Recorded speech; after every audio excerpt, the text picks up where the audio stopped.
Hello. So I was listening to a podcast while I was cleaning rooms today, and I was listening to Jim Rohn. If you've never listened to Jim Rohn, you need to listen to Jim Rohn. He is full of wisdom, blunt, and hilarious. It's been a long time since I've listened to him, but I remember certain things, certain phrases that he always says, and I remember how good they were.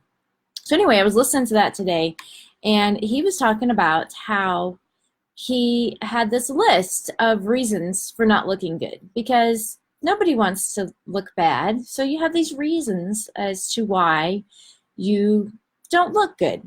And so he thought it was a good list. And let's see, I'm going to read you some of the things I wrote down from his list. So he blamed the government. He blamed taxes.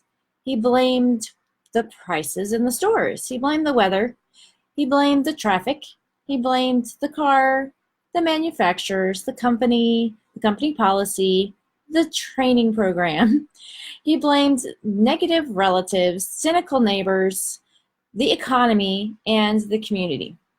He thought it was a good list. So he was talking to this guy who has a big influence in his life, and he asked him, well, why haven't you done anything up until now with your life? Said he was a pretty blunt man.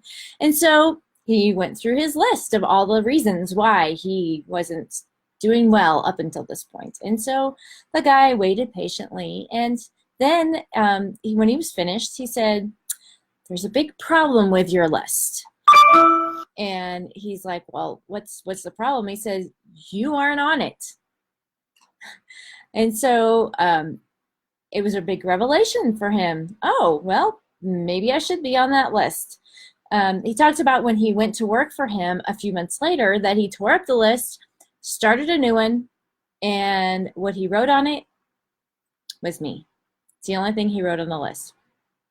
So his moral of the story, I guess, is that it's not what happens. So things happen to everybody.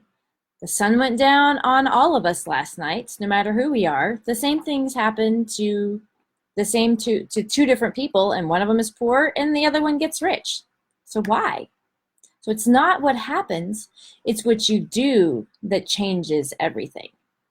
So anything can happen, but it's not what's happening, it's what you do about it. Disappointments, I thought this was really good. Disappointments are not special gifts reserved for the poor. Everybody has them. The difference is what you do with them. So I told a story about two salesmen. One of them gets up and it's just pouring down rain. There's a huge storm. And he says, well, the weather is horrible. I am not going anywhere. I'm staying home today. This is a good day to stay home. Well, the second salesman got up, saw the same storm, and decided, I am going out to work today because everybody's going to stay home. They'll all be home when I go to their house today. So the difference is not what's happened to them, it's what they did about it. So starting tomorrow, what are you going to do that will make a change in your life direction? If you don't do something starting tomorrow that will make a difference, guess what? It's going to be the same. You can guess what the next 5 years of your life will be like by looking at the last 5 years. It will be the same unless you change something. But what's really cool is that any day you wish, you could change your life. Just make something different, make a change in your life, and the outcome can be different. So I would like to hear from you and hear what can you do starting tomorrow that will make a difference. See you tomorrow.